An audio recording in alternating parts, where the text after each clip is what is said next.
Imagina o terror. Monstros que andam entre nós, matando sem piedade, achando que são intocáveis.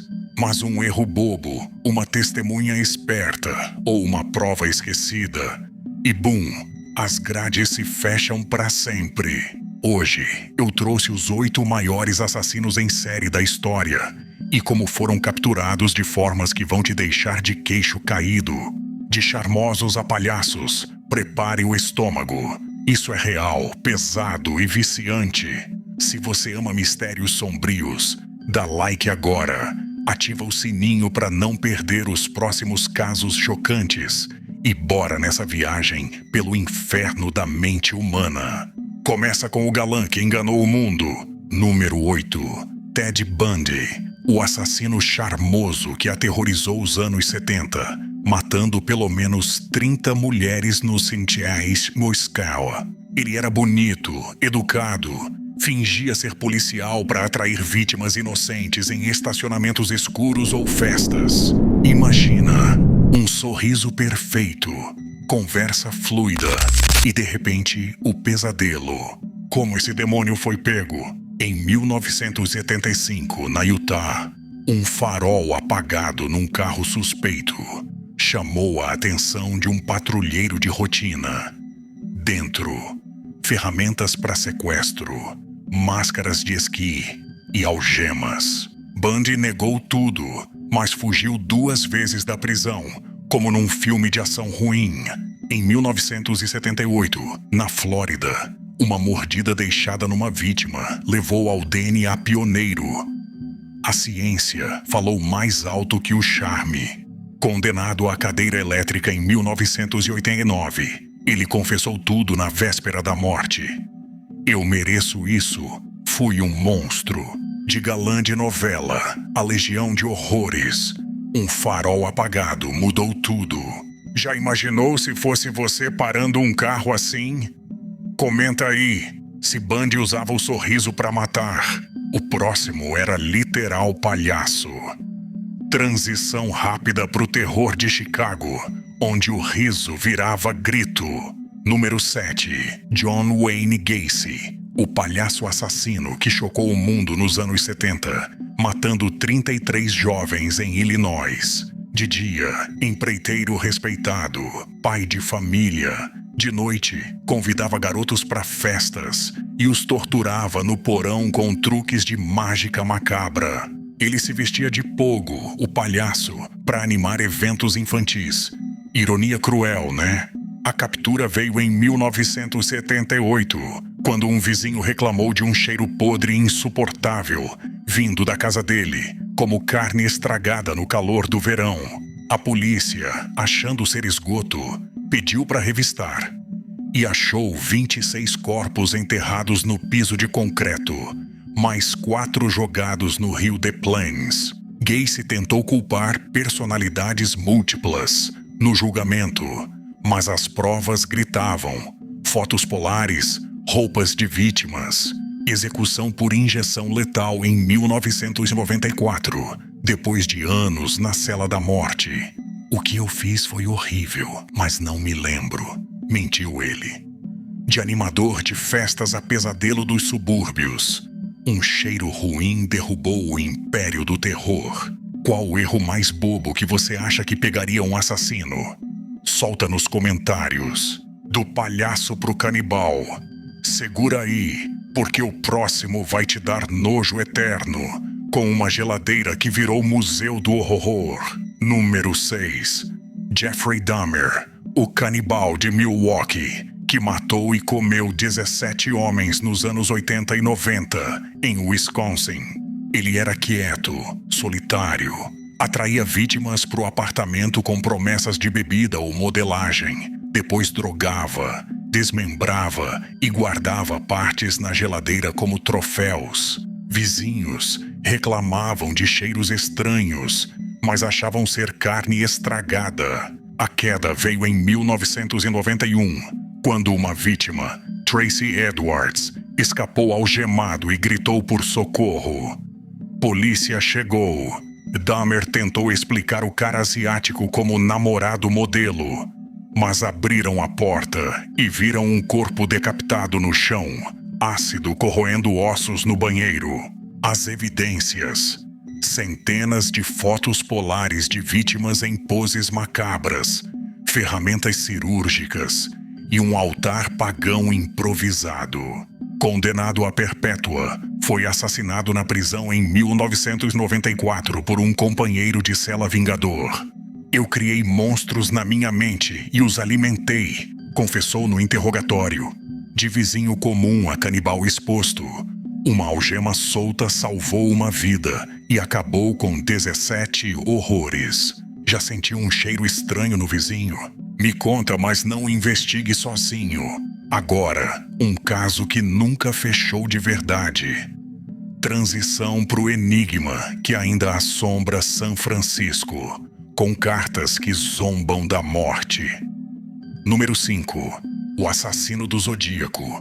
O fantasma dos anos 60 que matou 5 confirmados em Califórnia, mas alegava 37, mandando cartas cifradas para jornais com símbolos astrológicos e rimas sangrentas. Ele ligava para a polícia durante os crimes, descrevendo detalhes para provar autoria, e ameaçava bombas em escolas. A captura, nunca oficial.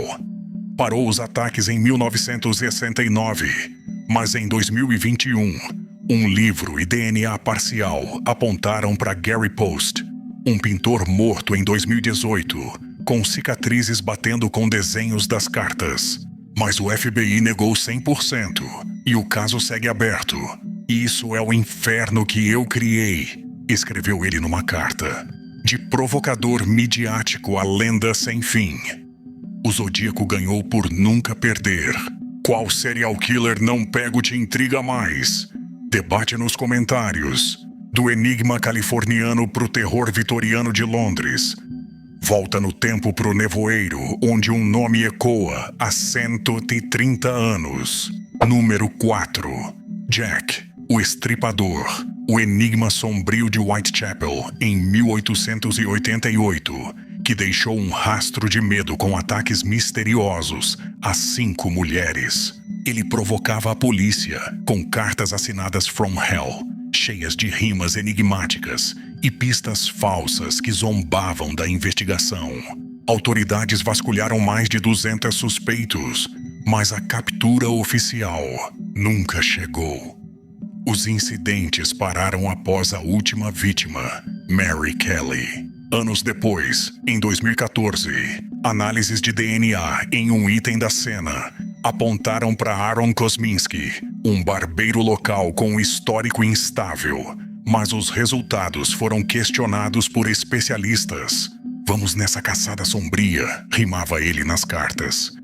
De figura fantasmagórica, no nevoeiro londrino, na lenda eterna, Jack conquistou a imortalidade ao escapar. Se fosse nos dias de hoje, com câmeras e tecnologia avançada, ele duraria pouco. Opina aí.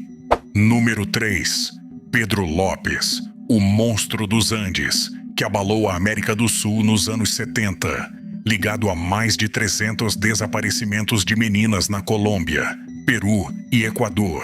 Disfarçado de vendedor ambulante, ele se aproximava com truques inocentes como doces e brinquedos, explorando a vulnerabilidade das vítimas. A polícia tratava como casos isolados até 1980, quando uma garota escapou no Equador e o identificou diretamente. Lopes acabou confessando mais de 110 casos em interrogatório, com estimativas chegando a 300. Solto em 1998 após uma pena reduzida por colaboração, ele desapareceu na Colômbia. Eu era como uma sombra dos Andes, disse ele com um riso frio. De andarilho invisível a figura esquiva, uma sobrevivente corajosa mudou o curso da história. O que você faria ao ver um estranho na estrada? Reflita. Penúltimo, o recordista americano. Transição para o Rio que escondeu segredos em Seattle, onde um pintor de caminhões levava uma vida dupla sombria. Número 2. Gary Ridgway, o assassino do Rio Verde, que aterrorizou Washington nos anos 80 e 90, ligado a 49 desaparecimentos de mulheres. Ele oferecia caronas falsas e as levava para áreas isoladas, onde os rios Duwamish e Green guardavam os mistérios. De dia, era um marido comum e pai de família, frequentando a igreja regularmente. A captura veio em 2001, quando uma análise de DNA de uma amostra antiga de 1982 o conectou diretamente aos casos. A ciência tardia fez a diferença. Ele confessou 48 incidentes em um acordo para evitar a pena máxima, condenado à prisão perpétua. Eu planejava continuar enquanto pudesse, admitiu com frieza. De vizinho anônimo ao maior caso americano, uma prova esquecida de décadas atrás selou o destino. Já deu carona para alguém que te deu um mau pressentimento? Pense 2 vezes. E o número 1, o enigma colombiano que supera todos. Prepare-se, porque esse caso ainda gera debates sobre justiça. Número 1, Luiz Garavito, a besta da Pampa, que chocou a Colômbia nos anos 90, ligado a 193 desaparecimentos confirmados de meninos, com estimativas acima de 300. Disfarçado de figuras confiáveis como padre, mendigo ou professor, ele se aproximava de crianças vulneráveis com promessas de ajuda e segurança. A polícia via como sumiços de rua comuns. Até 1999, quando um sobrevivente escapou e o denunciou. Garavito confessou 147 casos em detalhes, levando à descoberta de locais escondidos com evidências. Sua pena original de 40 anos foi reduzida para 16 por colaboração, e ele foi solto em 2021 sob monitoramento. Eu parei porque algo mudou em mim, alegou no tribunal. De predador invisível nos Andes, a figura controversa. Uma criança determinada quebrou o silêncio. O maior de todos, e ainda livre sob vigilância. O que você acha dessa decisão? Ufa, galera, sobrevivemos a essa jornada pelos erros que derrubaram esses enigmas da história, mostrando que até os mais espertos tropeçam em detalhes simples, de faróis esquecidos a provas antigas. Um deslize basta para mudar tudo. Qual caso te marcou mais? Ou tem um mistério que eu deveria cobrir? Comenta bombando embaixo.